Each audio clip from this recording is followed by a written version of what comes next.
पेशकार से आगे पेशकार से आगे आ जाता है कायदा, जैसे अलाप, दुरत, फिर अति दुरत, इसी तरह सोलो में टॉक नहीं होगी, छोटी सी टॉक है। और असल में आइडियल ये होता है कि टेक्नोलॉजी पे 2 सेशंस होते हैं, उनके कुछ पॉइंट्स जो सेकंड राउंड होता है, लेकिन हमने कहा आपको बहुत ज़्यादा शॉक ना किया जाए, क्योंकि सेकंड राउंड में अगर वो नील पोस्टमैन से बाहर आते और अपनी एनालिसिस देते तो काफ़ी मुश्किल हो जाता। उसके बाद नाइटमेयर्स होने, बुरे बुरे ख्वाब आते और समझ आता है कि क्या हो। बहरहाल 1-2 पॉइंट्स मैं उनकी जो उन्होंने कहा है उसमें मैं बस ऐड करूंगा, और कुछ 2-3 पर्पस एंड टॉक्स के ये ओरिजिनली अनाउंस नहीं थी, ये रिसेंटली पिछले हफ्ते ही मैंने डिसाइड किया कि अगर हेल्थ रह भी गया, उन्होंने एक नुक्ता तो आपको बयान किया है, जिस तरह हेल्थ और मेडिसिन की डिवाइड जो है, या फूड और मेडिसिन की डिवाइड जो उन्होंने बात की, उसको एक्सटेंड करें तो बहुत सारे और इश्यूज मॉडर्न मेडिसिन को एटलीस्ट ऑब्जर्व करना। हमारा पॉइंट ये है कि जितने भी ये थीम्स हैं, we should be able to do a better stock taking of our lives and what's happening to us and our ecology. हम किस दुनिया में रह रहे हैं। तो टेक्नोलॉजी हमारी स्पेस, हमारे टाइम, हर चीज़ में रेगुलेट कर रही है। It sets up the framework. वो कांट कहते थे ना कि ह्यूमन माइंड जैसा करके टाइम और स्पेस कंडीशंस हैं फॉर ह्यूमन एक्सपीरियंस। तो अब ये समझें कि टेक्नोलॉजिकल टाइम और space are conditions for human experience. तो हम उसके अंदर फ्रेम्ड हैं, हमारी लाइफ उसमें फ्रेम्ड है। तो दो पॉइंट्स में सिर्फ ज़्यादा बात तो नहीं करूँगा। एक ये है कि मेरा ख्याल है कि यही कि उसकी इकोलॉजी, उसका इफेक्ट क्या है। मेरा ख्याल है पिछली एक टॉक एक दफ़ा पहले मैंने ये नील पोस्टमैन से बात की थी और इसी मौजू पे की थी, तो मैंने कहा था कि ये बहुत ज़रूरी है कि टेक्नोलॉजी का जितने लोग क्रिटिक कर रहे हैं, और ये क्रिटिक बहुत रिसेंट नहीं है, बड़े अरसे से चल रही है। पोस्टमैन 90s में आ रहे हैं, लेकिन वो मैरी शेली की बात करें, फ्रैंकनस्टाइन, अगर वो आप फिल्म देखने जाके फ्रैंकनस्टाइन, तो वो जो मिथ है, जो नैरेटिव है, जो स्टोरी है कि इंसान ने कुछ क्रिएट किया, अपनी ख्वाहिश में किया, एक्साइटमेंट में किया, उसने कहा मैं कोई नई चीज़ करके दिखाता हूँ, और उसके बाद ऑल द वे वो इट बैकफायर्स, या यूँ कहें कि वो इंसान जो बनाने की कोशिश थी, वो मशीन जो उसने क्रिएट किया, वो जो उसकी तख्लीक है, उसने कैसे उसके साथ रिबेल किया और किस तरह से उसने डिस्ट्रॉय किया। मतलब इस तरह की जो कहानी है, तो ये मशीन्स की दुनिया अब आपको अगर पता चले तो वॉलमार्ट से स्टार्ट करके, अभी मैं एक लाइब्रेरी से आ रहा हूँ जहाँ पे रोबोट्स जाते हैं और रोबोट्स जाके किताबें पिक करके लाते हैं। अच्छा, उसका इकोनॉमिक फैक्टर तो बता सकता है कि इंसान नहीं रहा, वो बुक शेल्विंग वाले लोगों की जगह रोबोट्स आ गए, तो नौकरी चली गई, ये वो। लेकिन दूसरे फैक्ट्स हैं कि जो ह्यूमन टास्क है वो मशीन्स को देते जा रहे हैं, तो मशीन्स आर रिप्लेसिंग, इंसान एलिमिनेट होते जाएंगे और मशीन्स लेती जाएंगी। ये एक और कहानी है। इस पे अगर मौका मिले, बच्चों के साथ नहीं देखें, इल्मी तनाजुर से देखें, तो एक्स माकिना एक फिल्म आई थी, कल्ट क्लासिक बन चुकी है 2016 में, वो AI, आर्टिफिशियल इंटेलिजेंस। तो दो चीज़ें जो दो, मेरा पॉइंट बहुत सिंपल है। एक क्लेम जो लड़ाई बहुत अरसे से चल रही है वो है कि इंसान की डिह्यूमनाइजेशन हो रही है। उसकी दूसरे एंड पे मशीन्स को ह्यूमनाइज किया जा रहा है। AI के बाद एक और फिल्म आई थी हर, अगर आपको याद हो, हर के अंदर वो बंदा सीरी या जो भी फ़ोन के ऊपर जो खातून है उससे मोहब्बत में गिरफ्तार हो गया, तो उसके साथ उसका रिलेशनशिप। तो ये आइडिया है कि एक डिह्यूमनाइजेशन ऑफ ह्यूमन बींग्स, दूसरा है कि ह्यूमनाइजेशन ऑफ मशीन्स। ये दो पैरेलल स्ट्रीम्स चल रही हैं और ह्यूमनाइजेशन ऑफ मशीन्स अब बढ़ता जा रहा है।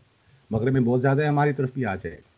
तो एक पॉइंट ये है कि ये हमें एटलीस्ट ऑब्जर्व कर सकें, समझ सकें कि ऐसा कुछ हो रहा है, हो क्या रहा है मशीन्स के साथ। अच्छा, इसको करने के लिए मैं सिर्फ 2 प्रैक्टिकल पॉइंट्स, कैसे क्या करें अब, अगर ये पता हो तो करना क्या है।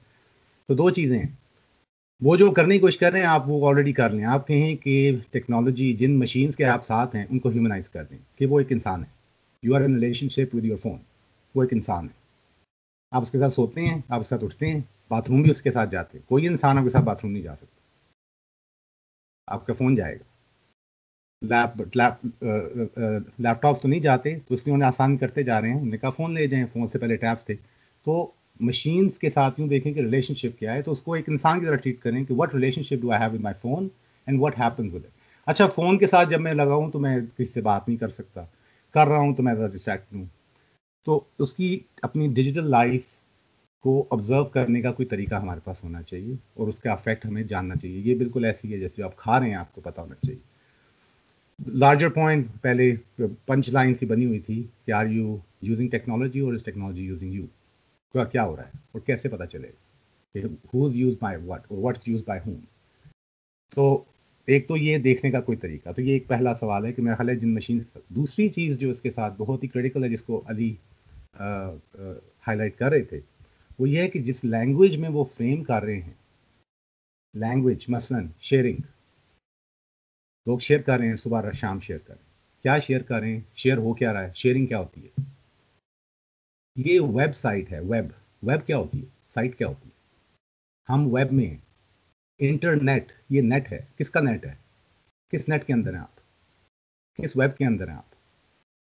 ये वेब क्या आपको ट्रैप कर रहा है, ये वेब आपको कनेक्ट कर रहा है, या वो कह रहे हैं कनेक्ट कर रहा है, उनकी लैंग्वेज है कनेक्टिविटी की, ट्रैप की लैंग्वेज नहीं बनती। वेब ट्रैप करते हैं, वेब आए तो ट्रैप कर सकते हैं, वेब अगर अच्छा हो तो नबी पाक को बचा लेता है, अच्छा ना हो तो ट्रैप करता है और बहुत बुरी तरह इंसान फंसता है। क्या हम ट्रैप हैं वेब में, या हम वेब से कनेक्ट हो गए। तो इस तरह की कुछ चीज़ें कि जो लैंग्वेज है, फ्रेमिंग, सेल्फी। मैं अभी आपको कहते हैं तो बेशतर मैं अभी उम्रे से आ रहा हूँ, वहाँ पे उसके ऑल अराउंड काबा के तस्वीरें लगी हुई हैं, हाजी अपना बाप बेटे के साथ एहराम पहना हुआ है, सेल्फी ले रहे हैं और उनकी वो खुले हुए हैं। अच्छा, हम ये सब सारे कहते हैं बड़ी बुरी बात है, पता नहीं सेल्फी लेनी चाहिए, आप हमरा कर रहे हैं, ऐसे ना करें, ऐसे ना करें। क्यों हम सुबह शाम सेल्फी लेते हैं, काबे में क्यों, क्या मना है। और सेल्फी क्या है, सेल्फी के पीछे सेल्फ है, सेल्फ की सेल्फी पॉसिबल नहीं है। लेकिन ये अभी नहीं पता चलेगा, ये ट्रेडिशनल वर्ल्ड में जाएंगे, नेक्स्ट यूनिट आएगी तो traditional notion of self, what is human self, उसकी सेल्फी लेने की ट्राई तो करें और देखें कितनी मशीन आपको अलाउ करती है, कौन सी मशीन है जो सेल्फ की सेल्फी बना सकती है। तो लैंग्वेज सेल्फ की क्यों है, why is it called selfie. तो एक तो पॉइंट है कि ठीक है आप फोन यूज करें, लेकिन जो लैंग्वेज, वो रियलिटी है, सबका रियलिटी टीवी है, वो रियलिटी। या क्या इस वक्त मैं आपके साथ, और सबसे इंटरेस्टिंग बात यह कि हम टेक्नोलॉजी यूज कर रहे हैं इस वक्त, मैं अपने कमरे में बैठा हुआ हूँ, आप लोग इमेजेस हैं, आई am not present in that space, लेकिन दिस सीम्स रियलिटी। आपको भी लग रहा होगा, मुझे भी लग रहा होगा। इसकी रियलिटी क्या है, ऑन्टोलॉजिकल, इसकी रियलिटी से कहते हैं कि इसका वजूद क्या है, what's the ontological reality of a digital image.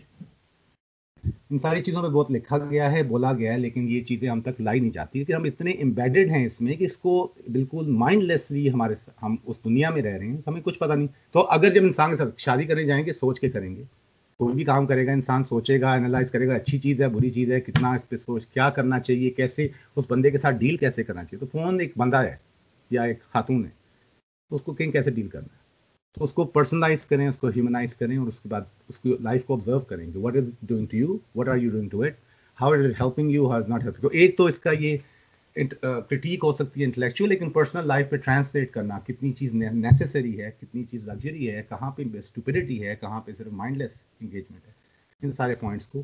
तो दो चीज़ें मैंने कही हैं, एक उसके रिलेशनशिप को क्लैरिफाई करें, दूसरा उसकी लैंग्वेज को प्रोब करें। क्योंकि लैंग्वेज में जो अली कह रहे थे कि मेरी पुरानी मिसाल है, आप आज भी पुराने बाज़ारों में जाएं, वर्कशॉपों में जाएं, बड़ा खूबसूरत लाइन होती है कि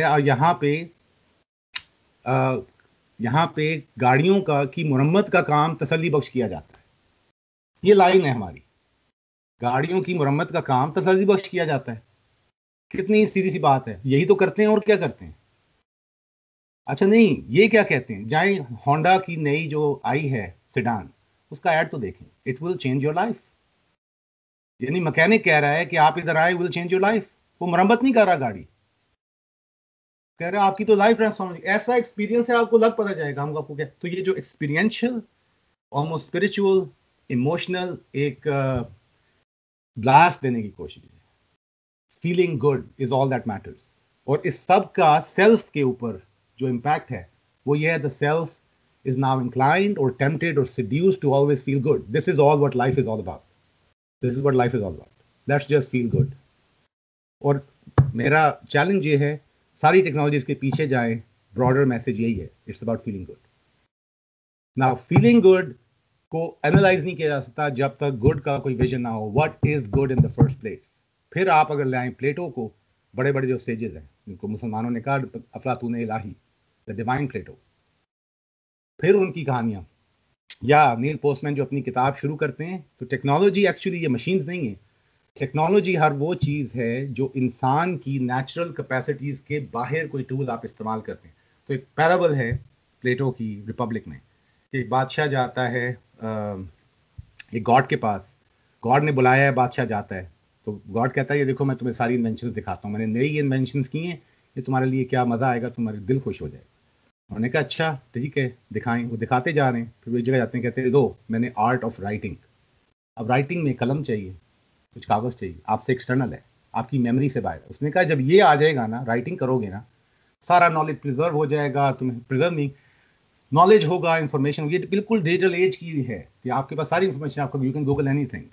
that people are miserable, let's try to Google your misery and see what happens. तो उन्होंने कहा कि राइटिंग करवा रहे हो, इससे वर्स्ट हो ही को नहीं सकता, इससे मेमोरी खत्म हो जाएगी। अच्छा पहले स्टेप पे जिस वक्त हम पहले बड़े हो रहे थे, टेलीफोन्स आए थे, तो हमें नंबर्स याद होते थे, हम कहीं जाके किसी का नंबर मिलाते थे। आज मैंने एक्सपेरिमेंट क्लास में किया, मेरे किसी एक स्टूडेंट को किसी एक बंदे का एक नंबर याद नहीं है। तो जजमेंट ऑफ थेमस उस चैप्टर का नाम है। तो थेमस ने कहा था कि मेमोरी विल बी डिस्ट्रॉयड, और मैं ये ट्रांजिशन कर रहा हूँ इस पॉइंट से हेरिटेज का बराह रास्त ताल्लुक मेमोरी के साथ। What is worth remembering, what is worth preserving, what is worth living, continuing, ये और ये। तो मेमोरी ही डिस्ट्रॉय हो जाए अगर आपको पता ही नहीं चला कि है क्या, पीछे है क्या, तो मेमोरी परफेक्ट। तो उन्होंने आर्ट ऑफ राइटिंग को सीरियसली, और मुस्लिम कल्चर्स और जनरली वर्ल्ड कल्चर्स ओरल थे अंटिल प्रिंटिंग प्रेस के। एक खास सोसाइटी, छोटे से कम्युनिटी थी उलमा की जो हाथ से लिखते थे, किताबें हाथ से ट्रांसक्राइब होती थी। उसके बाद प्रिंटिंग प्रेस आया तो फिर 400-500 बाइबल्स बनी, 400-500 बाइबल्स निकली, 4000 4 लाख मिलियंस बाइबल्स होती हैं, जेबों में रख के फिरे, तो उसका स्क्रिप्चर जो है वो टेक्स्ट बन गया। Scripture is now a text.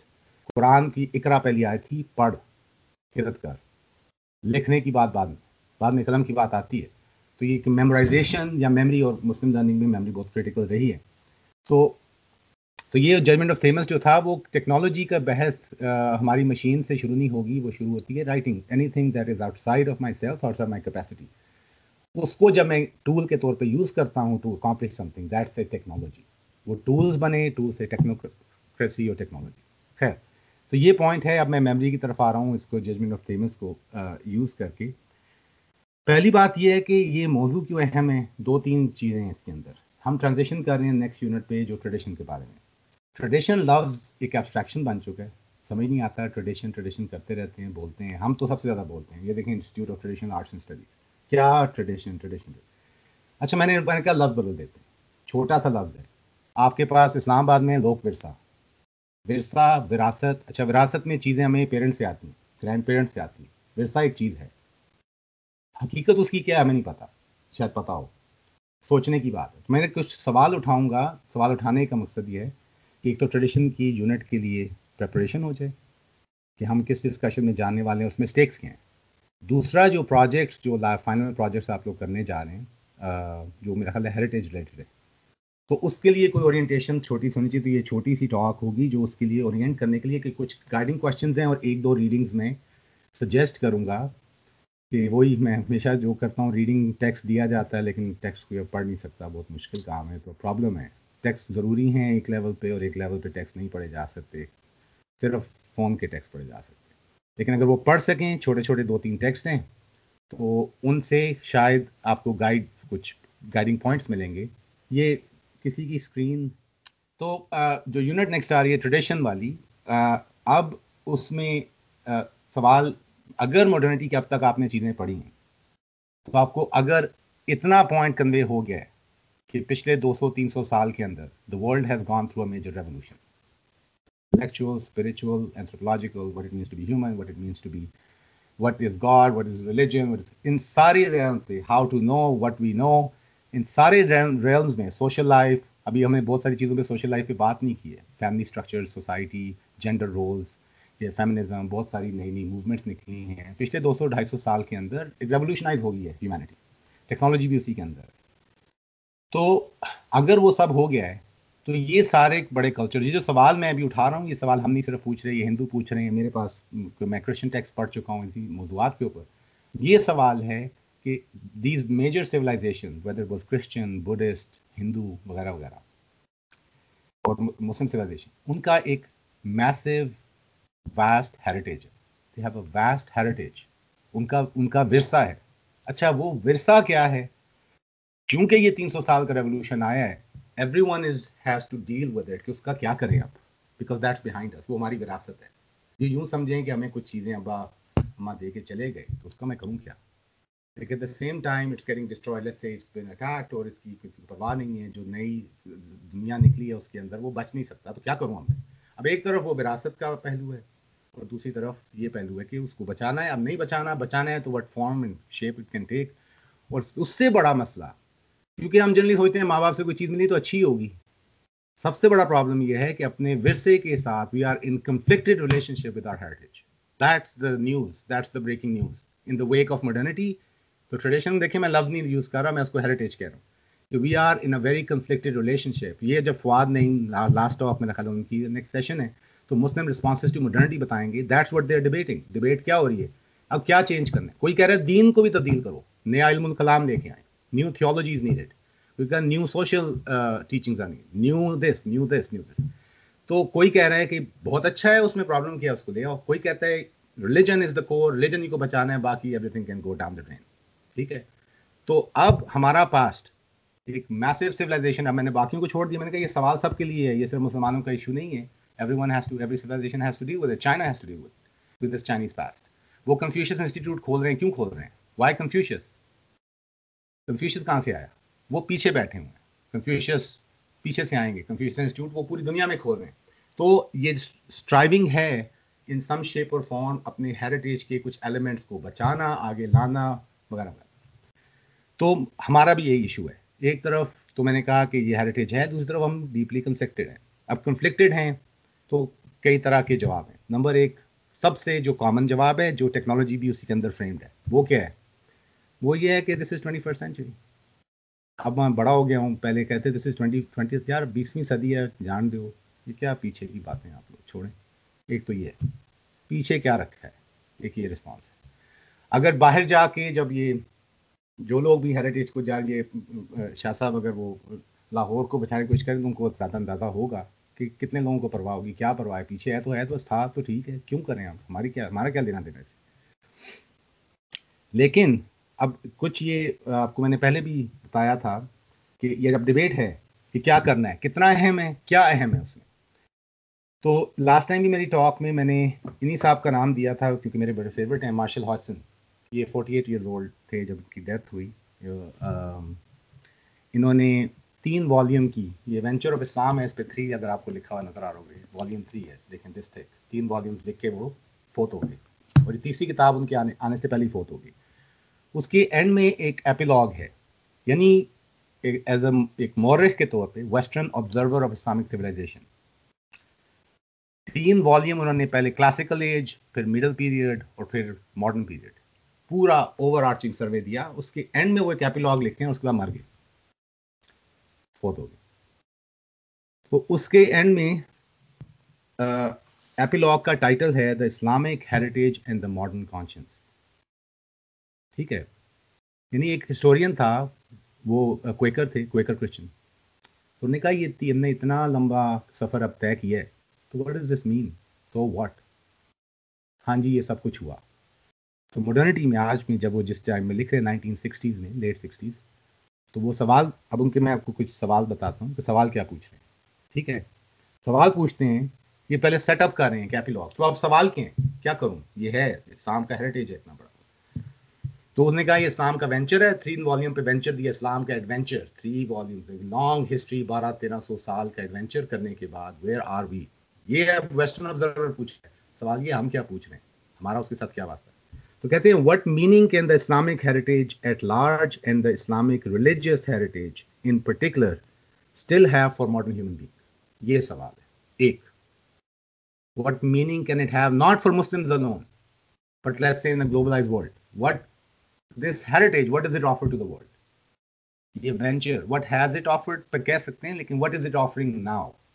तो heritage और इस तरह के और काफ़ी सारे वो गाइडेंस सवाल है। ये एक छोटा सा हैंड आउट है, आई कैन सेंड यू, तो आप सिर्फ उनके सवाल पढ़ लें, जवाब फिर डिस्कशन इसलिए वहाँ नहीं जा सकती क्योंकि अगर वो अभी सिर्फ सवालों को एटलीस्ट रिवाइव करने की कोशिश है कि इस्लामिक हेरिटेज का क्या करना है। ये सवाल अब ये मैं नहीं पूछ रहा, वो पूछ रहे 3 वॉल्यूम लिखने के बाद उन्होंने कहा कि और उसको एक्सप्लोर करते हैं, कहते हैं बड़ा क्राइसिस है, और यही कहते हैं कि मानो ने इन द मॉडर्न पीरियड अपने हेरिटेज में सिर्फ रिलीजन है जिसको बहुत तवज्जो दी। हमें मुसलमान होना बहुत जरूरी है, मैं उनसे डिसएग्री करता हूँ, आपको बताता हूँ उन्होंने और किस चीज़ को तवज्जो दी है। मुसलमानों के लिए यानी उन्होंने अब क्या चीज, अगर रिलीजन की बात हो क्या मिस हो गया, मसलन artistic tradition, art, architecture, Hasnain अपना microphone social life, cultural life, ठीक है, आर्टिस्टिक लाइफ, जो सिविलाइजेशन के एस्पेक्ट्स हैं, political culture, caliphate is long gone, early 20th century में सल्तनत उस्मानिया के बाद कैलिफेट इज गॉन। ये आपका मैसेज भी मेरी स्क्रीन ले ली है उसने, बाकी आधी स्क्रीन उसने ले ली है। चलें,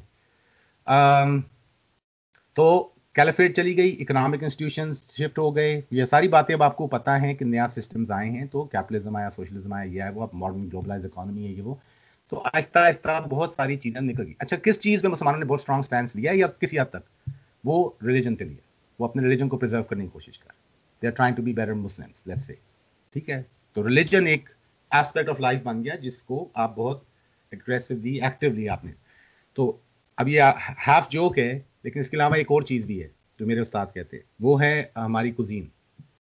तो अरब जो है मॉडर्न वर्ल्ड में भी शौरमा खाएगा, हम अभी भी कुकड़ी खाएंगे, हमें कुकड़ी पसंद है, पिज़्ज़े आ गए, वो आ गए, KFC आ गया, खाना नहीं छोड़ेंगे। तो दो चीज़ें रह गई, एक रिलीजन है, एक खाना पीना है। अपनी कुजीन पे हमने बड़ा फाइट किया है, इट्स नॉन निगोशिएबल, और उनकी ट्राई कर लेंगे, पिज़्ज़ा खाएंगे, मज़ा आएगा, लेकिन फिर वापस जाके कहेंगे यार रोटी चाहिए, नान चाहिए, कुछ बनियानी शरानी होनी चाहिए, कुछ जर्दे होने चाहिए, मतलब मज़ा नहीं है, हलवे होने चाहिए। तो कुजीन रह गई और रिलीजन रह गया, रिलीजन और कुजीन है, और रिलीजन की क्या कुजीन है वो अगले सेमेस्टर जो अगली टर्म आएगी उसमें वो डिस्कस होगी कि वो रिलीजन हमारे कैसे शिफ्ट हुआ है, किस तरह का रिलीजन, किस तरह की ट्रेडिशन का।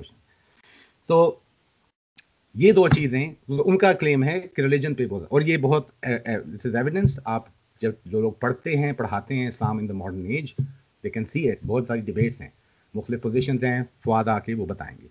अच्छा, अब मैंने अभी तक ये नहीं कहा कि विरसा अहम क्यों है, इसलिए कि मैं सवाल ये पूछ रहा हूँ क्या विरसा अहम है या नहीं है, और वो कैसे होगा, क्यों होगा, और we are lost as to what the reasons are. और मैं रीजंस दूंगा नहीं, मैं आपको टेक्स्ट दूंगा एक दो, अगर आप जानना चाहेंगे तो पढ़ लीजिएगा कि विरसे की क्या अहमियत है। तो विरसा करके सोचें, ट्रेडिशन एब्स्ट्रैक्शन है, रवायत कहते हैं भी, रवायत क्यों अहम है।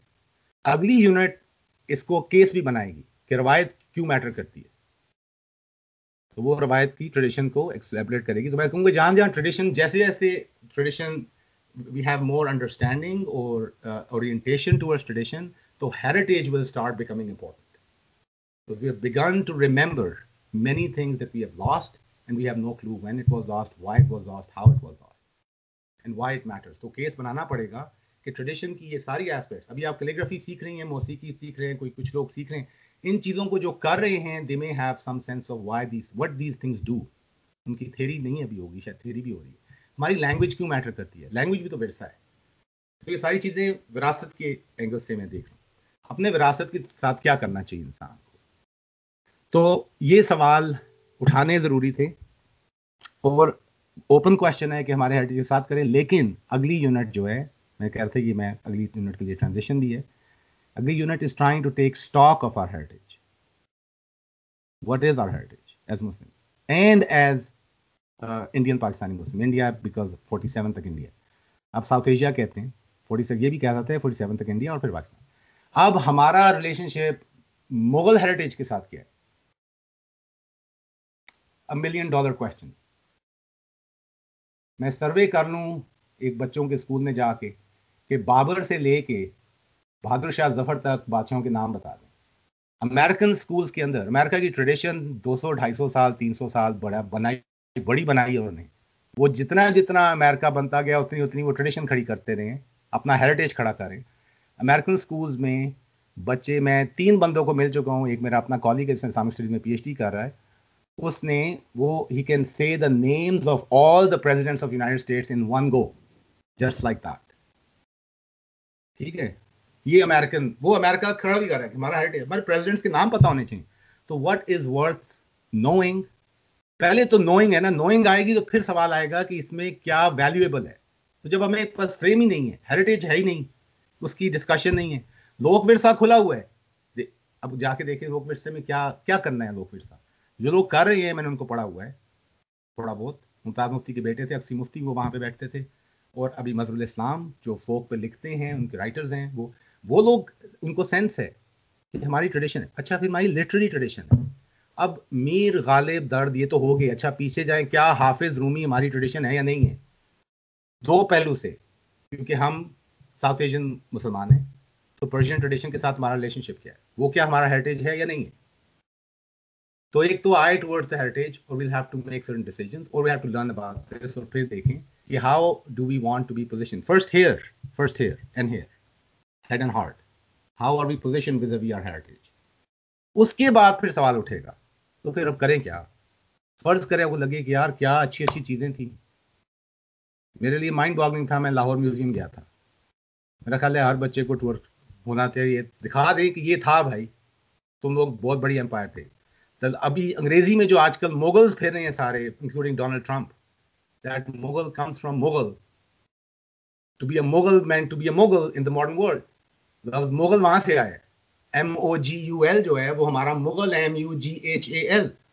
उनको पता है कि मुगल क्या थे, हमारे लिए बिगेस्ट लूजर्स थे। औरंगजेब ने ये कर दिया, फलां ने कर दिया, ओ जी ये था बस। उन्हें दूसरी कहानी सुनेंगे, हरम थे, फलां था, बस दो चार कहानी के बाद खत्म। तो अब फिर लेकिन जब जरा ज्यादा लूजर हो जाते हैं, कहते हैं ताजमहल तो जी हमने बनाया है। बात क्या करते हैं, जब दिल चाह तो वो अच्छा हो गया, जब दिल चाह तो लूजर से यही पर्सपेक्टिव होता है। हमारे पास भी no ground to stand on, कोई चीज हम बता ही नहीं सकते, हेरिटेज बता ही नहीं सकते कि है क्या। लैंग्वेज भी हमारी, देखिए मैं टॉक दे रहा हूँ, अंग्रेजी आदि चल रही, आदि उर्दू चल रही, कभी मैं कुछ बोलूँ, कभी अपनी जुबान में बात नहीं। लेकिन क्या हेरिटेज के साथ हमारा रिलेशनशिप सिर्फ सेंटिमेंटल होगा, इमोशनल, जज्बाती? जैसे नॉस्टैल्जिया है, वो मिका पूछे नॉस्टैल्जिया हो तो कहती क्या नॉस्टैल्जिया, वो जो मैं गया था वहां पे, वो जो पहली मेरी मुलाकात उस खातून, ये बात हो रही है। हेरिटेज ये है, या विरसा इज रियल?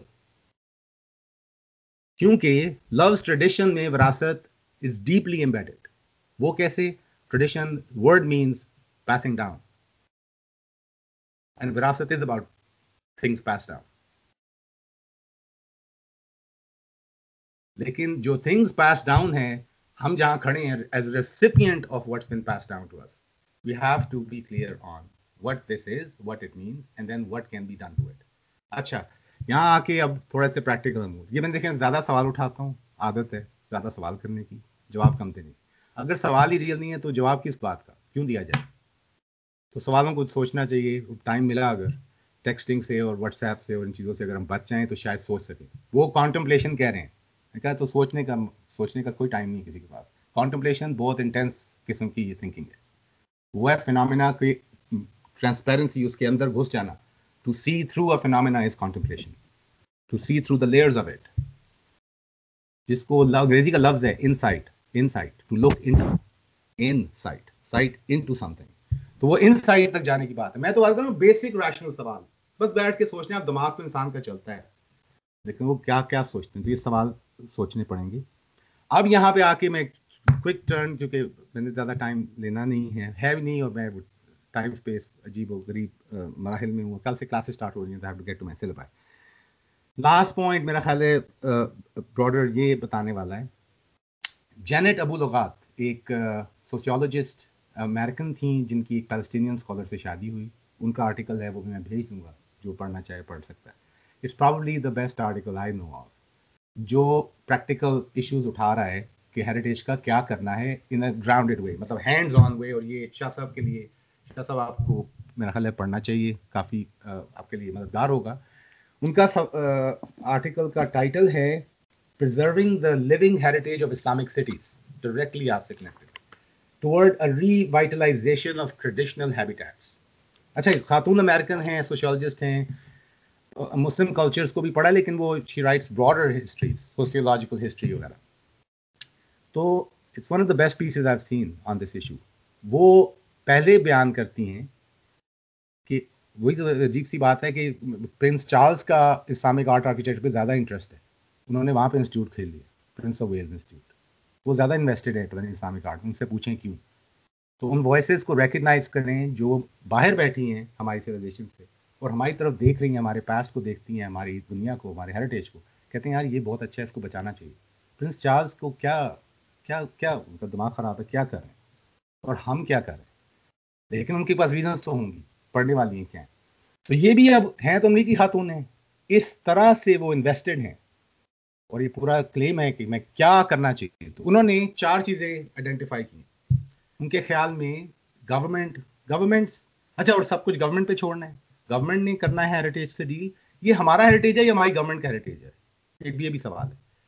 तो हमने वो स्टेट को बहुत कुछ आउटसोर्स किया हुआ है। अमेरिका में तो सब कुछ ही स्टेट को आउटसोर्स है, 911 है। आप शादी भी स्टेट के नाम पे करते हैं, आप डिग्री भी स्टेट के नाम पे, by the authority vested in me by the state of North Carolina, I hereby declare you PhD, by the authority vested in me by the state of North Carolina, I marry you too. तो state करवा रही है marriage. तो क्या state पे छोड़ना है, स्टेटिस्ट हैं हम सारे, या हमारा हेरिटेज है तो हमें will have to stand up for that. तो वो कहती हैं कि 4 एक्सपेरिमेंट्स हुए, 3 हुए हैं और वो कहती हैं चौथा मेरा प्रपोजल है। तो वो 4 बस मैं बताऊंगा और that's the end of it. और आपके से मुद्दा ये है कि देखें कि how does apply to the particular projects you are doing.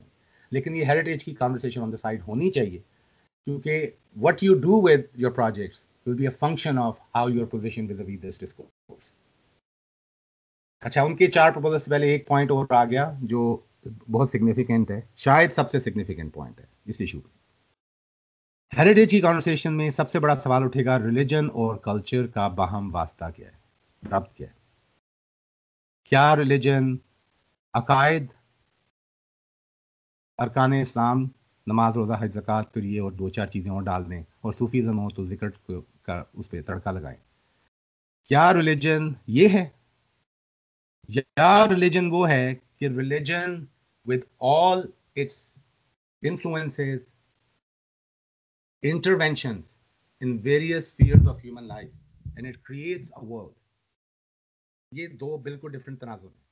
अभी जो रिलीजन पिछले 200 साल में, आपने मेरे ख्याल उमर शौकत ने इस पे बात की थी, religion in the modern world, उसके साथ क्या है, वो क्लॉजेट रिलीजन होता जा रहा है।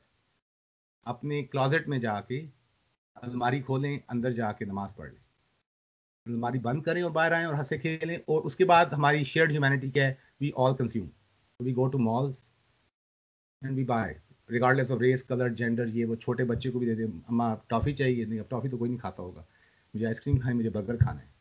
तो बर्गर से शुरू करें, हम सब खा कंज्यूम करते हैं, दैट्स आवर शेयर्ड ह्यूमैनिटी। और क्लॉजेट में रिलीजन कर लें, क्लॉजेट में जो मुंह में आए करें, ड्रग्स करें, मरवाना करें, ये करें, जो दिल में चाहे वो करें। तो क्लॉजेट में चला गया रिलीजन। जबकि रिलीजन का डायरेक्ट इन्फ्लुएंस था from politics to economics to social life to cultural life, art, architecture. तो उसके इम्प्रिंट्स हैं, these are imprints of the Muslim revelation और द हिंदू religious texts और वेदास, ये उनके इम्प्रिंट्स हैं। तो इधर we see culture as standing independent. ये बिल्कुल वही है हेल्थ मेडिसिन वाली बात, फूड और मेडिसिन वाली, कि क्या रिलीजन जो है वो सैफरॉन है जिसने हर चीज को, इकोलॉजी को शिफ्ट कर दिया है, या रिलीजन उसके अंदर पता नहीं क्या, वो जो कोई और खाने की एग्जांपल होगी, पिज़्ज़े की एक स्लाइस है, हाँ गुड, पिज़्ज़े की एक स्लाइस है, ये स्लाइस खा लें, ये स्लाइस रख लें, ये स्लाइस थोड़ी थोड़ी शेयर कर लें, तो बहुत खूबसूरत है। वेकेशन पे मक्का आए, मुसलमान हैं तो अच्छा होगा, साथ में साइड में उम्रा भी हो जाएगा। और अगर अल्टीमेटली सारी बातें ठीक हैं, ये पार्शली इंस्पायर्ड है विद मक्का, तो मैं वो कहते हैं बड़ी मुबारक हो आपको, मैंने कहा जी मुझे मुबारक ना दें, ताज़ियत करें, मैं हो आया हूँ मक्का मदीना से। तो मैं आपको बताता हूँ मक्का मदीना हेरिटेज की पे, ये मेरा समझे कि बड़ा पॉइंट है, प्रोवोकेटिव है एंड ऑन पर्पस प्रोवोकेटिव है।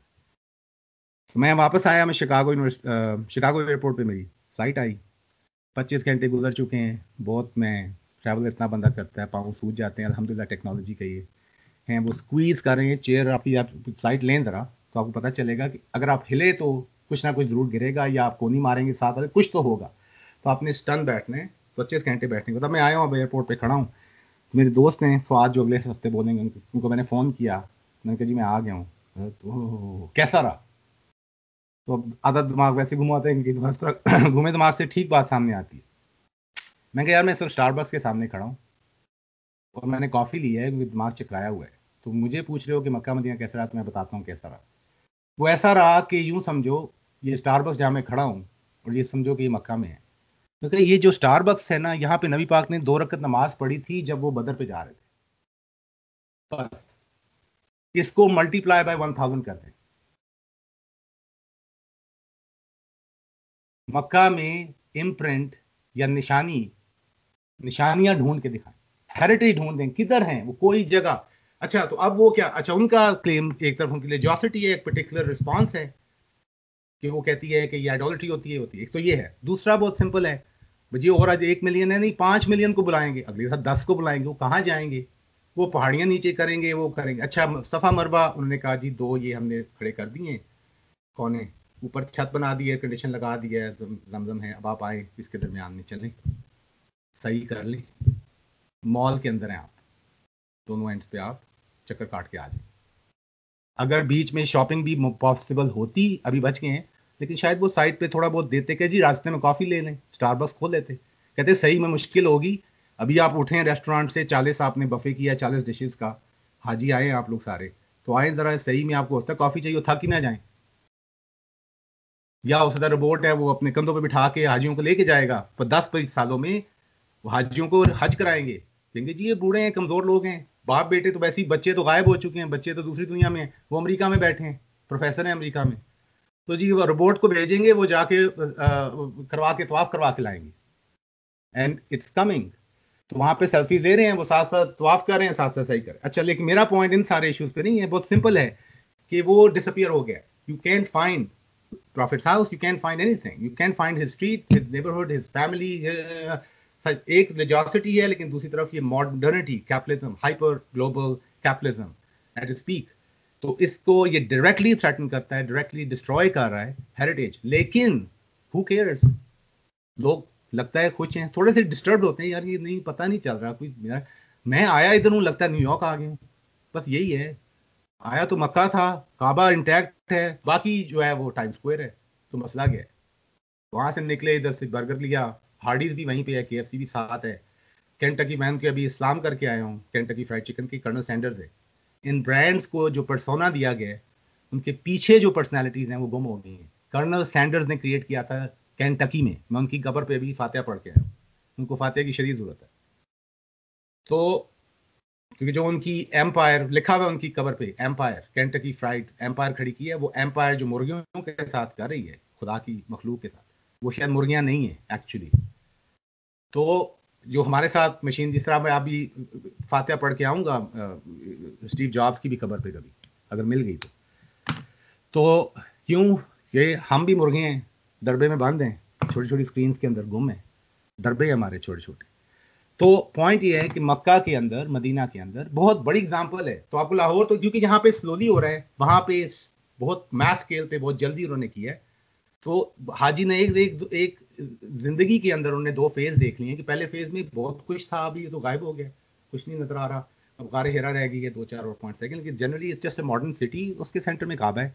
तो Kaaba is at the centre of I don't know what. अब ये एक सवाल है, काबा सेंटर तो है, apparently is supposed to be the center of the universe, axis mundi. तो बस ये पॉइंट था। अब मैं वो आपको आर्टिकल भेज दूंगा, 4 रिस्पॉन्सेज आप खुद पढ़ लें, जो चीज़ लिखी हुई है छोटी सी, वो आपको आर्टिकल भेज देता हूँ। 4 चीज़ें कर सकते हैं, या म्यूजियम बना लें कि जी है, अब फर्ज करें कोई चीज़ अच्छी निकल आई, कहा ये बड़ा ज़रूरी है कि ट्रेडिशनल सिटी शाह साहब करें, ये जी यार बड़ी अहम है, क्या करूँ, गवर्नमेंट के लेवल पे जहाँ पे फंड्स आएंगे, जहाँ पे लोग फाइट करेंगे, जहाँ पे कोलैबोरेशन होगी, क्या क्या किया जा रहा है। उन्होंने कहा ये पॉलिसीज हैं, और वो कहती हैं ये बहुत खतरनाक है, नहीं, दे डोंट वर्क। उनका क्लेम है जो टाइटल में है कि जब तक रिवाइटलाइजेशन नहीं होती और वो लिविंग हेरिटेज नहीं बनता, इट्स नॉट इनफ। पहली चीज उसको रिस्टोर कर ले। वो अब उन्होंने हमाम वो खोले ना, वो खाने हमाम जो उनके थे उन्होंने बना दिया, अच्छा बना दिया, बस अब हमाम है, इसको देख लें, ऐसा होता था जी, हमाम टच नहीं करना, किसी ने करीब नहीं आना। म्यूजियम में आ गए, ये ब्रिटिश म्यूजियम का, म्यूजियम जो है मॉडर्न स्पेस है, museum did not exist in traditional world anywhere. Museum का मतलब ये होता है कि कुछ चीजें बचा देते हैं, बाकी हमें दे दें, उनको तो हम विल टेक इट डाउन। जैसा नेशनल पार्क्स हैं अमेरिका में, नेशनल पार्क में नेचर को टच नहीं करेंगे, rest of the nature is up for grabs, उसके साथ जो मर्जी करें, कुछ प्रिजर्व कर ले। तो एक रिस्पॉन्स है उसको म्यूजियम, तो एक ये है कि बचाए, लेकिन ऑपरेटिव नहीं है, बस बचाया है उसको दिखाने के लिए। दूसरी पोजीशन है उनके मुताबिक कि आप उसको आधा बचा लें, आधा पुराना कर लें, आधी बिल्डिंग फंक्शन कर लें, फंक्शनल कर लें, उनको आधे को यूज करें, आधे को बचा लें। ये पुराना ऐसे था, वो क्या डिसहार्मोनियस किस्म, ये पुराना कुछ और है, नया कुछ और है, दे डोंट मीट, पुराने और नया, old Lahore new Lahore, they don't meet. तो उन्होंने कहा ये कर लो, उन्होंने कहा ये कर रहे हैं लोग, या पहली रिस्पांस है या ये दूसरी रिस्पांस है। तीसरी रिस्पांस, वो पुरानी चीज को रिवाइव कर लें, बिल्डिंग को बना दिया, सेट कर दिया पुराने स्टार से, अंदर आप कुछ भी खोल लें, वो कहें जी आ गए टी मोबाइल, आपके यहाँ क्या मोबी लिंक वाले ने ऑफिस खोल लिए, बिल्डिंग पुरानी है, सारा कुछ वो है, अंदर काम नया हो रहा है, जो भी आजकल लोग कर रहे हैं वो करते रहे। जो फाइनल पॉइंट है उनका वो बहुत इंटरेस्टिंग है मेरे ख्याल में, मैं इंस्पायर्ड बाय दैट प्रपोजल है। बाकी अब करना क्या है वो शाह साहब बेहतर बताएंगे, और मेरे ख्याल है इसका सेकंड टॉक शाह साहब को देनी चाहिए इसी मौजू के ऊपर, given what I have said, अगर इट मेक्स एनी सेंस। तो दूसरा उसका फाइनल उनका प्रपोजल ये है कि उसको एक लिविंग स्पेस, जिन फंक्शंस के लिए वो इस्तेमाल होती थी बिल्डिंग, उसी को किस तरह से अडैप्ट किया जाए in today's world, that it comes alive with some adjustments and it's a living functional place that has continuity with the past and is contemporary, makes sense in the world we live in. अब ये technological, ये जिस तरह का modernity का जो पूरा onslaught है, उसमें ये बहुत मुश्किल है। वो कहते हैं वो east and west and never shall the east is east and west is west, never shall the two meet. तो ये दोनों दुनियाएं मिल सकती हैं, नहीं मिल सकती, लेकिन वो क्रिएटिविटी उसमें बहुत ज्यादा चाहिए होगी। कि इस तरह मसलन का पुराना मदरसा था, तो क्या उसको एक नया स्कूल टाइप, एक नए स्कूल का स्ट्रक्चर दे, या स्कूल बनता है या कोई लर्निंग स्पेस है, तो नहीं इसका लर्निंग क्लासरूम सेटिंग टाइप की कोई चीज हो जाए। अगर हॉस्पिटल पुराना हॉस्पिटल था तो उसको नए हॉस्पिटल की तरह से, क्योंकि उसमें और उसकी एक अपनी बरकत है या नहीं है। मैं तो आज कुछ नहीं इस तरह का क्लेम कर रहा कि बरकत इसमें कहीं है, इस सारे में कहीं खुदा भी इन्वॉल्व है, ये दीन है, ये कोई अहम है स्पिरिचुअली रिलीजियसली, या ये जस्ट ह्यूमन इमोशंस हैं जिसकी वजह से हम हेरिटेज, हाँ जी हमारा हेरिटेज है, हम क्या करें। हेरिटेज में बहुत, और जो लोग ऐसे पोजीशन है कि Muslim heritage is a serious problem, what interest they may have or could have in preserving anything. तो बस ये 4 प्रपोजल के बाद 3 उन्होंने कहा ये ब्रॉडर पॉलिसीज ये चल रही हैं। चौथी, और उसके बाद वो काफ़ी एक्सटेंसिव अकाउंट देती हैं कैसे करें। तो शायद से बहुत वो हैंड्स ऑन काफ़ी, यानी हम लोग तो एब्स्ट्रैक्ट बातें करते हैं, हस्तनीस इज नोन फॉर, मेरा ख्याल है हमारी टेम्परामेंट है एब्स्ट्रैक्शंस में रहना, लेकिन वो काफ़ी हैंड्स ऑन, शुक्र है वो दूसरी क्लासेस कराते हैं कैलीग्राफी और वो, ताकि एब्स्ट्रैक्शन ना रहे चीज़ें, लेकिन उसमें वो आके प्रैक्टिकल सॉल्यूशंस देती हैं। एंड आई थिंक, और शी वाज एक्चुअली तैमूर, उनको भी मैं देना चाह रहा था क्योंकि she is talking to architects, Muslim architects, her talk is about to Muslim architects. तो बस ये थे कुछ निकात, और करेंगे तो मैंने कहा कुछ भी नहीं है। नो पॉजिटिव अफर्मेटिव पॉइंट, मैंने इल्लल्लाह नहीं किया, ना मैंने ला इलाहा किया, ना मैंने इल्लल्लाह किया, ना कहा है ना हाँ कहा है। मैंने कहा ना हाँ बाद में आती है, उसके पीछे कोई कॉन्शियसनेस पहले जरूरी है। उस कॉन्शियसनेस तक अगर पहुंचना है तो कुछ सवाल पूछने पड़ेंगे और उन पे बैठ के सोचना पड़ेगा थोड़ा सा, वो सबसे मुश्किल काम है। मैं अपनी टॉक देने से पहले भी पता होता है ज़ाया हो जाएगी, जो भी हम बोलते हैं वो ज़ाया होता है, इसलिए कि हमारे पास हम मिलियन चीज़ों में फंसे हुए हैं। No one has time to think through anything. We think, but we don't think through. Thinking through is called contemplation, not just thinking. लेकिन rational नहीं है सिर्फ, मैं बात कर रहा हूँ कि ज़रा एक serious human act है। बहरहाल हेरिटेज का एटलीस्ट मेरा इट्स माई होप कि ये जो प्रोजेक्ट्स लोग करने जा रहे हैं इन पे, वो इन सवालों को प्रोब करके, इन पे रिसोर्सेज ला के, इस तरह से इंटेलेक्चुअली स्पिरिचुअली प्रिपेयर करके, अपने इमोशनली प्रिपेयर करके, ये सेंटिमेंटलिज्म नहीं हो सकता। हाँ जी है, लेकिन वो भी अच्छा है। एक कभी तो बंदा इस साल पे आता है, कहता है जी किसी तरह बचे, इमोशनली बचा लें, या फिर मेरा ख्याल है ये सुसाइड बॉम्बिंग्स हो रही है, उसमें ये तो सवाल तो बहुत उठता है, बंदे मर गए इतने, काफी ह्यूमन सेंट्रिक पर्सपेक्टिव है, लेकिन हेरिटेज डिस्ट्रॉय हो रहा है। तालिबान ने बहुत ज्यादा अफगानिस्तान में किया, श्राइन्स जो डिस्ट्रॉय हुए, उसमें आर्किटेक्चर ट्रेडिशनल जा रहा है, वो सिर्फ रिलीजियस नहीं हो रहा, उसमें और एस्पेक्ट्स हैं, आर्ट और आर्टिस्टिक ट्रेडिशन, आर्किटेक्चरल ट्रेडिशन है, लाइफस्टाइल है, वो it's these are echoes, imprints of our past. अगर वो हम तक रहें तो we may face them. हम फेसबुक से फारग हों तो कुछ और फेस करें। We have to face certain things जब तक वो सामने नहीं आती। अब ये देखें Facebook, what book are you facing when you're facing Facebooking? ये लैंग्वेज की मैं बात कर रहा हूँ। अच्छा, मैं कनेक्टेड हूँ, किससे कनेक्टेड हूँ? What am I connected to when I'm so connected? ये वो खैर मैं सॉरी, दोनों टॉक्स बार पीछे वाली भी और आगे वाली भी, लेकिन हेरिटेज और ये दे डो बोथ मीट। ये जो टेक्नोलॉजिकल रेवोल्यूशन है 18th, 16th, 17th सेंचुरी का, this is primarily responsible for vast amount of destruction of traditional heritage complete wiping out actually to the extent possible. Who cares? Old Lahore में आप ऐसे गाड़ी तो introduce करें, एक American truck ले आए, पूरी the whole city will have to be taken. That's all it needs. एक अमेरिकी जो ट्रक चलाते हैं ना सड़क पर, मैं उन ट्रकों की बात नहीं कर रहा, हमारे ट्रक ड्राइवरों वाला ट्रक जिसको वो ट्रक कहते हैं, वैन, वो जो टू व्हीलर, वो फोर व्हीलर जो चलाते हैं, इसमें सामान पीछे रखते हैं, इतने बड़े बड़े मैसिव हैं कि एक भी हमारी स्ट्रीट ओल्ड लाहौर की you won't be able to, तो फिर सिटी को गिराएंगे, वो ट्रक्स लाने की देर है. That's all it takes. एक फोन ले आए, पूरी सोशल लाइफ ट्रांसफॉर्म होगी. Who cares?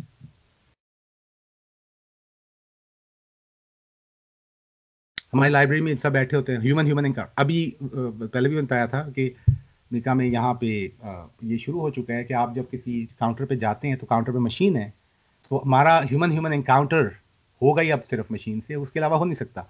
वहाँ पे आप ऑर्डर दे रहे हैं, बंदा दूसरी तरफ खड़ा है जिसने ऑर्डर लेना है और प्रिपेयर करना. उसको नहीं कहेंगे यार मुझे एक बन दे दो, ये वाला ब्रिया ब्रेड लाऊंगा तो उसमें हेलोपिनो डाल दो, तो पता नहीं थोड़ा सा ये डाल दो. उसको नहीं बताऊंगा, मैं मशीन पे फीड करूंगा, वो वहाँ से रिसीव करेगा, सामने खड़ा हुआ बंदा. You face each other, but you don't face each other. तो Facebook पे फेस करें. That's where you can face something.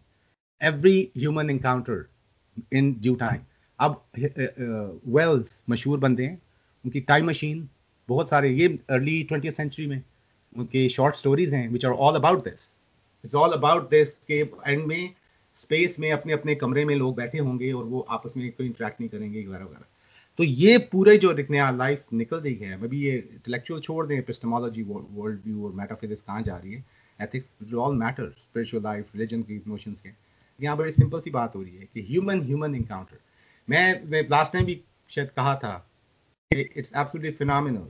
मेरा फ़ोन मेरे आईपैड से, आईपैड पता नहीं लैपटॉप से, लैपटॉप जो है वो गाड़ी से, और गाड़ी जो है पता नहीं किससे कनेक्ट, सब कनेक्ट है, मशीन्स कनेक्ट कर रही हैं.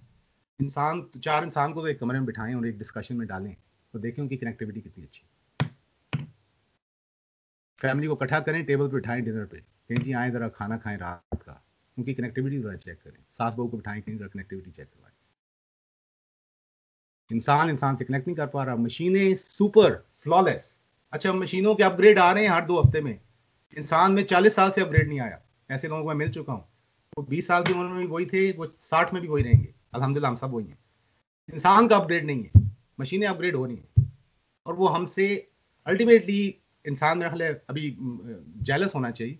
हमारी क्रिएशन, वो खुदा जो ये जाने कि उसकी क्रिएशन, उसकी मखलूक उससे कहीं बेहतर है, हर काम उससे बेहतर करती है.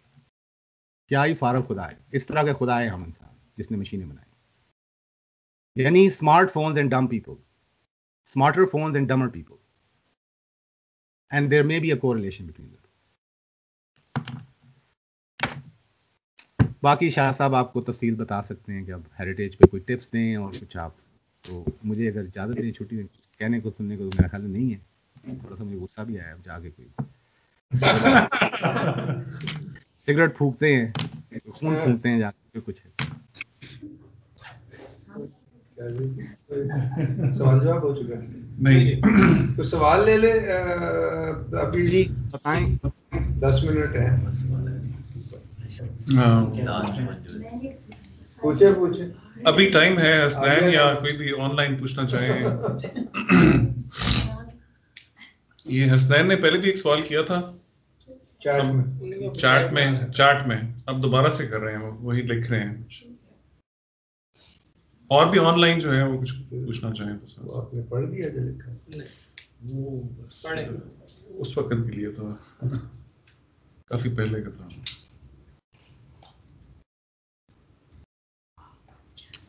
World historicity with Versa, are you suggesting that we should prepare you in front of the world? नहीं, आप एक तो पहली बात मैंने इसमें ही बोला था कि मैंने तो कुछ भी इल्लल्लाह तो बोला ही नहीं. आपको क्या करना चाहिए मैंने तो बोला ही नहीं. तो ऐसी कोई बात नहीं. मैंने सवाल कुछ प्रेजेंट किए हैं and they stand on their own. मेरे ख्याल में ये ग्लोबलाइजेशन को रोकना है. ग्लोबलाइजेशन का क्या करें? ग्लोबलाइजेशन को समझ लें क्या कह रहे हैं. कोई कह रहा है ग्लोबलाइजेशन हो रही है, what does that mean? I have no idea. मैं ट्रांसलेट करता हूँ in own human intellectual world के हम क्या कह रहे हैं. मैंने कहा हेरिटेज से सोचें. हम what heritage have we received for Muslims, for South Asian Muslims, for Pakistani Muslims, Punjabis, Hindis, Balochis, whatever, Swatis. तो वो हेरिटेज जो है उसके साथ हमारा रिलेशनशिप क्या है, that will determine what happens to that heritage. तो हेरिटेज उसका if I take stock of it, अगर मुझे सेंस ही नहीं है कि कोई विरासत मुझ तक आई नहीं, कोई हेरिटेज मुझ तक नहीं आया अगर ये नहीं आया, मुझ तक कोई विरासत आई नहीं, ये जो मुस्लिम सिविलाइजेशन है, जो मुगल आर्किटेक्चर है, जो ओल्ड सिटी है, वो if I have nothing to do with it, तो फिर मैं तो मुझे लगता है ये ज़्यादातर लोगों के लिए सेंटिमेंटल चीज़ें हैं, जबकि इनकी आर्टिकुलेशन चाहिए हमें और level. Pure sentimental is fine as human, लेकिन इसकी हमें डीपर प्रोबिंग, डीपर सवाल, डीपर कन्विक्शंस चाहिए होंगी अगर हेरिटेज मैटर। और इसलिए सेकंड यूनिट ट्रेडिशन की मेरा ख्याल है it will be an attempt in trying use not using I am not using the word tradition, कि वो हेरिटेज को एज अ टर्म या एज अ फिनोमेनन इस्तेमाल कर सकती है to highlight how important our ways of thinking, our ways of being in the world, our ways of conceptualizing the political, the economic, the social reality, the culture, our conception of what is beautiful, our conception of what is good, what is not good, ikhlaq, अदब एक literature की tradition. सिर्फ literature को देखें, जुबान literature को देखें, उर्दू क्या हमारी जुबान है, क्या करें, कैसे देखें, उसको किस तरह से फ्रेम करें, हम बचा सकें या ना बचा सकें, लेकिन उसको देखते कैसे। पंजाबी है, what's worth preserving, what's worth taking stock of, ये जब तक नहीं पता तब तक मुझे लगता है कि तब कुछ करने की क्या जरूरत है। आराम से बैठे हैं, फोन शोन है, गाड़ियाँ हैं, जब तक चलती चलाएं, जिंदगी गुजर रही है, किसी का क्या जा रहा है। तो खामखा की वो कहें जी खामखा में मसला खड़ा कर, मैंने कहा खामखा में तो बाद में पता चलेगा ये खामखा है या नहीं है, पहले सोच तो थिंक इट थ्रू। लेकिन अभी हर चीज फ्रेम्ड है, ग्लोबलाइजेशन भी आप अगेंस्ट ग्लोबलाइजेशन, फिर 21st सेंचुरी में ग्लोबलाइजेशन है, अब ग्लोबल वर्ल्ड ऑर्डर है, ग्लोबल ये 20th सेंचुरी का मॉडर्न वर्ल्ड, हम मॉडर्न वर्ल्ड में रह रहे हैं। अब वो कहते नहीं अब ग्लोबल वर्ल्ड, अब ग्लोबलाइजेशन कोई जो अली जो कह रहे हैं टेक्नोलॉजी के बारे में, जो उनका मैसेज है वही मॉडर्निटी का मैसेज है, वही ग्लोबलाइजेशन का मैसेज है। दिस इज ऑल इनएविटेबल, आप जो मर्जी कर लें होगा वही जो हो रहा है। इसमें फेटलिज्म नजर आ रहा है, जबर और कदर की लोग बहुत बहस करते हैं, इंसान को इख्तियार है, इंसान को इख्तियार नहीं है, ये फेटलिस्टिक यूनिवर्स। फ्यूचर वो कह रहे हैं कि वो प्रोफेटिक जो वो कह रहे थे मैसिनिज्म, हम सेवियर, हम फ्यूचर बचाएंगे, टेक्नोलॉजी ले लें तो best possible world, it's coming. वो फ्यूचर भी प्रोनाउंस करें, वो मेहदी भी उन्होंने भेज दिया, मेहदी इस्लाम को भी बीच में इंट्रोड्यूस कर दिया कि future is all too amazing, saviour is technology, technology is the Mahdi. तो बात ये हो रही है कि ये मैं ये नहीं कह रहा आप ये करें वो करें, उनका इनको रीफ्रेम करने की जरूरत है, और फ्रेम करने की जरूरत है in our own terms, on our own terms. अगर हमारे पास कोई टर्म्स हैं तो होपफुली ट्रेडिशन की जो यूनिट है वो हमें टर्म्स देगी, what are the terms in which we engage the world, what how have we engaged the world in past, what can we learn from. वो इंटेलेक्चुअल ट्रेडिशन की हेरिटेज है, लेकिन उसकी वो कितना क्रिटिकल है that needs to be discovered, otherwise ये sentimental बातें होती हैं। मुझे नहीं पता शाह साहब किस तरह से फ्रेम करते हैं। शाह साहब आप क्यों करते हैं जो आपको क्या आखिर आई है, आपने क्यों लाहौर को बचाना? जी मुझे लगता है कि हमारे अजदाद का ये विरसा है, या हमारी मतलब मेरे नज़रियात के नज़दीक बात ये है कि जो विरसा है वो दो तरह से हमारा लिंक होता है। एक तरह से जोग्राफी के लिहाज से, मतलब हम इस सरजमीन से हैं और ये हमारी सरजमीन की जगह है। दूसरी जो बात आती है वो शायद हमारे नज़रियात की आती है, जैसे हमारे अकायद की बात आती है। जैसे अब सऊदी अरेबिया के जो हमारे मुकद्दस मुकामात हैं वो के वो हमारे जोग्राफी के तो नहीं है, लेकिन हमारे नज़रियात के लिहाज से तो हैं। तो इस तरीके से दोनों चीज़ें आ जाती हैं। अब जैसे फारसी की बात आपने की या पंजाबी की बात की, अब एक जुबान बाहर से आई है लेकिन उसके साथ हमारा एक नज़रियाती लिंक है, और पंजाबी है वो हमारी यहाँ जोग्राफिया या फिजिकली हमारी यहाँ उसके साथ अटैचमेंट है। तो इस तरीके से आपका भी सवाल बेहतरीन है कि पहले तो ये सवाल होना चाहिए कि इसकी अहमियत क्या है, पहले अवेयरनेस होनी चाहिए कि हेरिटेज क्या है, और फिर उसको बचाने का मरहला तो खैर बहुत बाद में आता है। तो पहले तो सबसे पहले जो अवेयरनेस है वो सबसे अहम चीज़ है। तो अगर कोई बड़ा सवाल नहीं है तो मैं जो ग्लोबलाइजेशन वाली बात कर रहे हैं मैं उस पर एक छोटा सा थोड़ा सा ट्विस्ट देते हैं। लोकल और ग्लोबल का डांस में है ना हम लोग, वो जरा डांस थोड़ा सा देखते हैं। तो अब आपके पास एक चीज है, उसका नाम है यूनेस्को, वर्ल्ड हेरिटेज साइट्स। पिछले साल तक 1031 जगह उन्होंने मार्क की हैं, ठीक है, वो प्रिजर्व करें। यूनेस्को यूनाइटेड नेशंस का इनिशिएटिव है 1972 से। वो हेरिटेज, अच्छा वो कह रहे हैं कि हमारे 5 जगह हैं, वो ठट्ठा में है, आपका टेक्सला में है, 5 जगह उन्होंने मार्क किए, पाकिस्तान में बचानी चाहिए। पता नहीं इनको क्या पड़ी है। वो किस क्राइटेरिया से कह रहे हैं, आपको थोड़ा सा वो शेयर करना चाह रहा हूँ। उनका क्या ख्याल है कि हेरिटेज क्यों बचाएं, ये हमसे पूछ के नहीं कर रहे। वो गजाली, रूमी, इब्न अरबी, पर्शियन पोइट्री शोट्री पढ़ के नहीं आए, वो अपनी बात करें वेस्टर्न ट्रेडिशन के अंदर से, ग्लोबलाइजेशन के अंदर से एक फाइट कर रहे हैं यूनेस्को प्रिजर्व, और वो preservation what shape and form it takes. Pakistan में किला रोहतास है मसलन, किला रोहतास उनकी लिस्ट पे, मुझे नहीं पता, मैं रोहतास जाना चाहूंगा कि यूनेस्को जब या फैज पूरी सिटी उन्होंने बचाई, तो वो वेस्टर्न ट्रेडिशन के अंदर से जो कह रही है यूनाइटेड नेशंस, वो यूनाइटेड नेशंस नहीं है, वो western intellectual, spiritual, emotional tradition के अंदर से वो एंगेज कर रहे हैं रेस्ट ऑफ द वर्ल्ड। वो कहते हैं ये साइट्स आर वर्थ प्रिजर्व, लेकिन उसका क्राइटेरिया क्या है, मतलब why should these be preserve. अच्छा, उसमें मैं आपको उनका प्रेफेस बताता हूँ। फॉरवर्ड जो उनकी डायरेक्टर जनरल हैं, उन्होंने ये पिछले साल वाली, अब 1062 होने जा रही है साइट्स, अभी जो नया एडिशन सितंबर में आ रहा है। UNESCO already world heritage sites की बात कर रहा है। अच्छा, हमारा हेरिटेज के साथ हम उसको सुन सकते हैं, वो कर रहे हैं, वो पैसे दे रहे हैं, हम दे रहे हैं, वो क्या कह रहे हैं, वो क्यों बचाना चाह रहे हैं, ये भी देख लें। ये ग्लोबलाइजेशन के अंदर है, ये क्यों नहीं एक्नॉलेज हो रहा। जो ग्लोबलाइजेशन की बात करते हैं, ग्लोबलाइजेशन के अंदर एक स्ट्रैंड है ट्रेडिशन, सर्टेन हेरिटेजेस, और ताजमहल को क्यों बचाना चाहते हैं, उनसे पूछें। वंडर ऑफ द वर्ल्ड क्यों कह रहे हैं, वंडर ऑफ द वर्ल्ड बचाना है, क्यों बचाना है, उनको क्यों पड़ी है। तो वो कह रहे हैं कि एक शेयर्ड ह्यूमन हेरिटेज है, वो सब चीज पाकिस्तान की 5, इंडिया की 12, उसकी फलानी इतनी, ये सब is the global human heritage. तो हेरिटेज इज ग्लोबल ऑलरेडी, हमें ये समझ में नहीं आ रहा। लोकल आए तब भी, अगर ये इन्होंने बड़ा अच्छा लफ्ज कहा, क्या ये हमारा है, हमें अपने आबाओ अजदाद हमारा है या नहीं है, मैं कह रहा हूँ यही हमें नहीं पता चल रहा। वो हमारा है लेकिन अमेरिका ज्यादा अच्छा लगता है, हमारा है लेकिन लेडी गागा ज्यादा अच्छा गा रही है आजकल, तो फरीदा खानम का क्या करें। वो हमारी है लेकिन अब मैं क्या करूं, हमारी है लेकिन मैं तो तंग आता हूँ, मुझे प्योर केटी पेरी दे। हमारा क्या तो हमारा है या नहीं है, तो हमारे होने का क्या मतलब है। तो ग्लोबलाइजेशन के अंदर ये सारी, तो यूनेस्को को मैं देखना चाह रहा था, यूनेस्को की आपको बता रहा था कि 5 जो साइट्स हैं, वो क्राइटेरिया जो देते हैं ग्लोबल ह्यूमन हेरिटेज की करते हैं, और नेक्स्ट जनरेशन उसको प्रिजर्व करना चाहिए। इस तरह के 4-5 सेक्युलर पॉइंट ऑफ व्यू से, किसी रिलीजन को इन्वोक नहीं करते, किसी उसको ट्रेडिशन को इन्वोक नहीं करते, लेकिन वो वेस्टर्न ह्यूमनिस्टिक ट्रेडिशन के अंदर से ऑपरेट कर, they are still coming from somewhere, otherwise how would they frame it, still need a frame to think about things.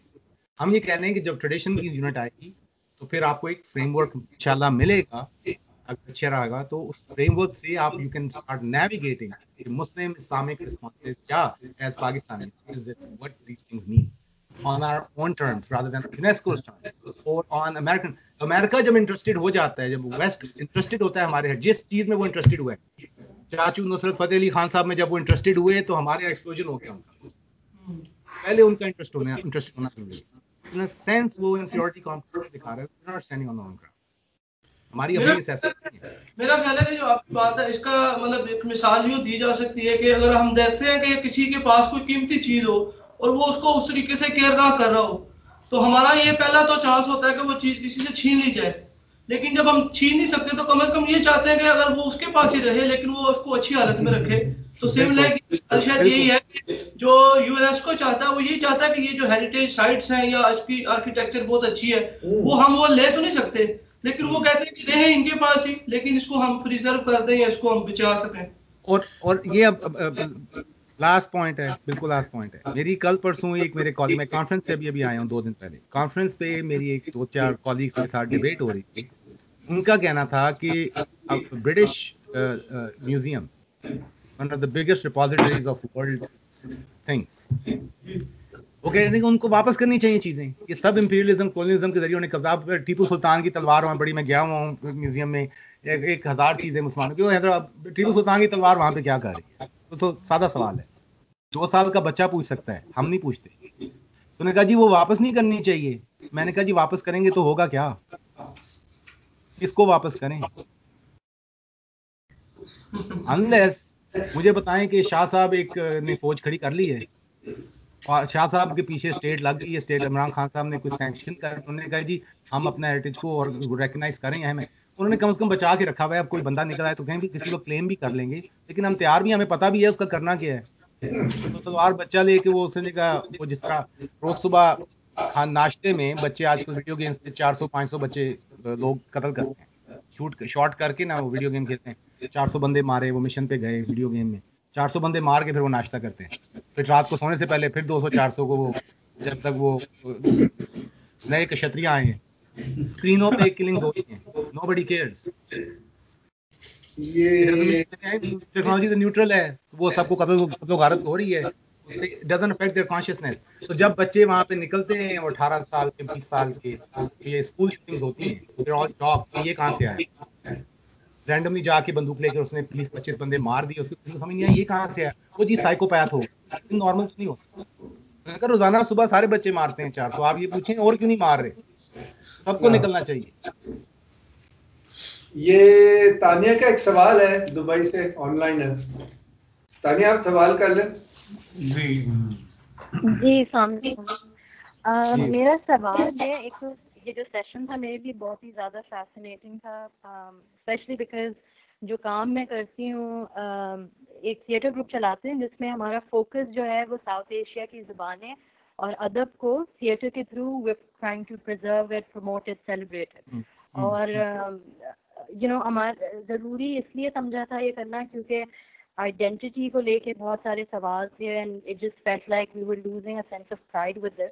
और दूसरा ये भी कि हम नए स्टोरी टेलर्स को कल्टिवेट करना चाह रहे हैं। सो आई एग्री, ज़ुबान और अदब को जब देखते हैं there is a strong element of nostalgia, but one of the things जो हमने नोट किए और जिस वजह से ये ग्रुप हमने शुरू किया था वो ये था कि मेरी जो जनरेशन है उसमें बहुत से लोग हैं उनको कोई अवेयरनेस ही नहीं है।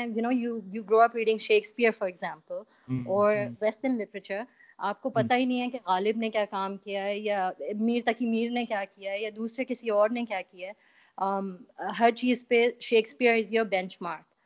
तो ये टेक्नोलॉजी की वजह से डिस्कनेक्ट है या हम ये जो या हमसे जो पहली जो जनरेशन थी they were not able to sort of make us realize the importance of it, or I mean I understand कि technology के बारे में जो आपने जितनी भी बातें की हैं, but one of the things that we are doing right now to reach out to a contemporary audience is to at some level use technology। हम अगर फैज का काम आगे बढ़ा रहे हैं तो हमारी परफॉर्मेंस की रिकॉर्डिंग्स जो हैं वो इंस्टाग्राम पे जाती हैं, वो फेसबुक पे जाती हैं। That's how we're able to sort of reach out to a younger audience, bring them to our theater, and get them interested in something like this।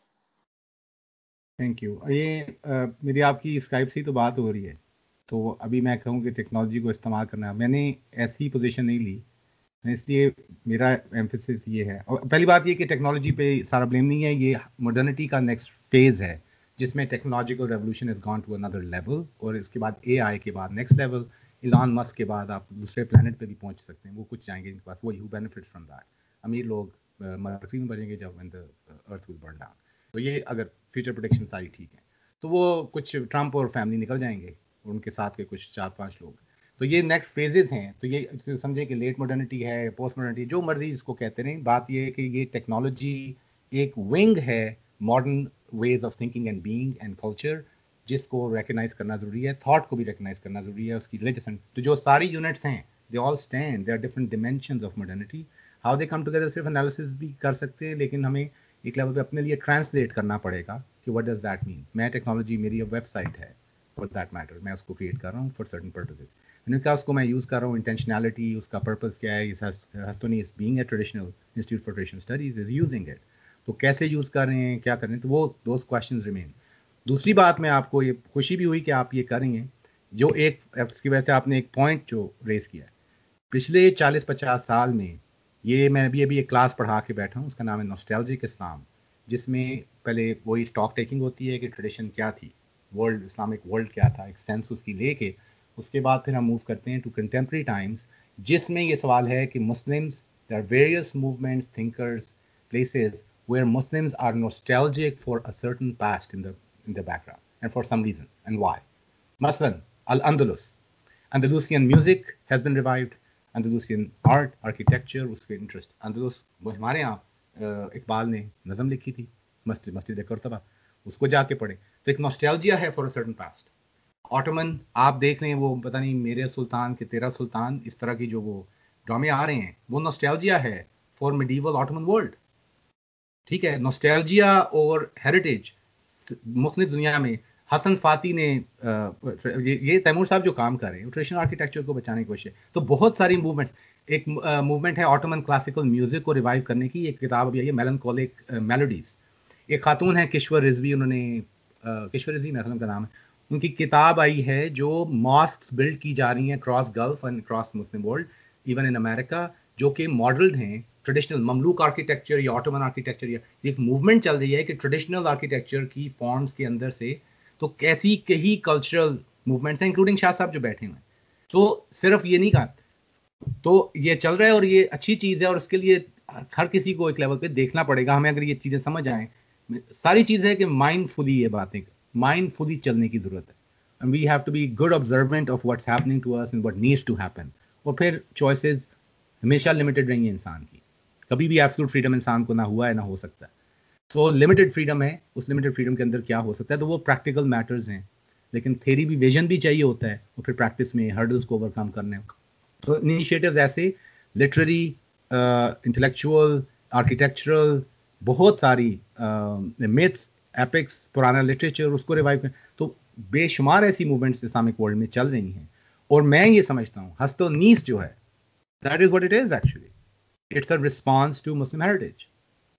That's one way of saying it. That's a response to Muslim tradition. That's a response in favor of, in a way, to try to revive tradition in the world we live in. अब वो technological age है, smartphones की है, लेकिन 20 साल पहले smartphone नहीं थे, 10-15 साल, सेल फोन्स भी नहीं थे। वो लोग को याद होगा जिनको फोन से प्री फोन लोग भी अभी जिंदा हैं। तो बहुत सारी चीज़ें बहुत, लेकिन जो फास्ट पेस्ड है टेक्नोलॉजी ने असल में उसका बहुत अग्रेसिव अब मूवमेंट चली है पिछले 20 साल में, तो बहुत ही ज़्यादा, उसको सिर्फ देखने की जरूरत है। तो ये मैं कह रहा था कि बहुत सारी ऐसी मूवमेंट्स ऑलरेडी चल रही हैं। हम जो ये कर रहे हैं, इसके versions of these are happening across the Muslim world and other world as well. अब क्रिश्चियनिटी में थॉमिस्टिक ट्रेडिशन जो है वो has been revived, which is a Christian philosophical perspective in the 20th century, big revival, medieval Christian philosophy. तो उसको revive करने की कोशिश की गई। तो ये रिवाइवल मूवमेंट्स हैं और रिवाइवल के पर्सपेक्टिव्स हैं। फाइनल पॉइंट खतरनाक है, और ये शायद तैमूर साहब भी खुश ना हो।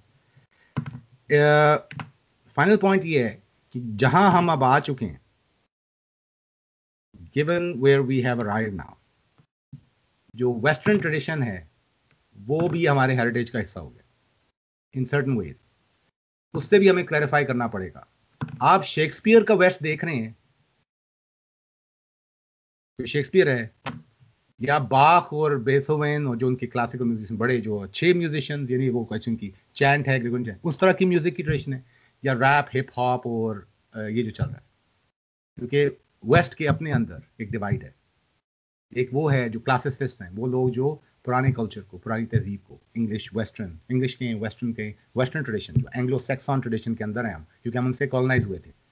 तो ब्रिटिश फिलोसफर्स भी लाए गए, ब्रिटिश वेज ऑफ थिंकिंग। हम चाय पीते हैं, ये ब्रिटिश टी है, ब्रिटिश ही पीते हैं, अमेरिकी तो पीते नहीं है चाय, तो कॉफ़ी पीते हैं, ब्रिटिश ब्रेकफास्ट टी है, ये जो चीज़ें, बहुत सारी चीज़ें। क्रिकेट को छोड़ना चाहेंगे, मैं तो नहीं छोड़ना चाहता, लेकिन क्या हमारी ईजाद है? क्या अकबर ने क्रिकेट ईजाद की थी?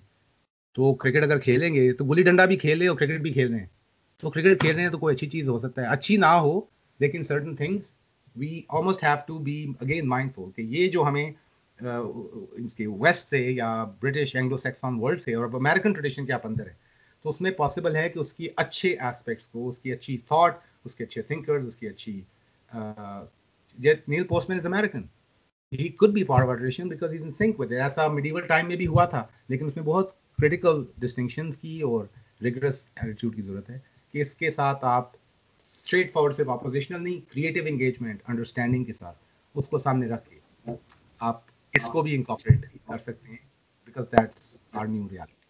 तो ये मेरा एक फाइनल पॉइंट कि ये नहीं कि शेक्सपियर को इस्तेमाल किया जा सकता है for good. What's Shakespeare, Martin links की पूरी किताब है Shakespeare, sacred art of Shakespeare, reading.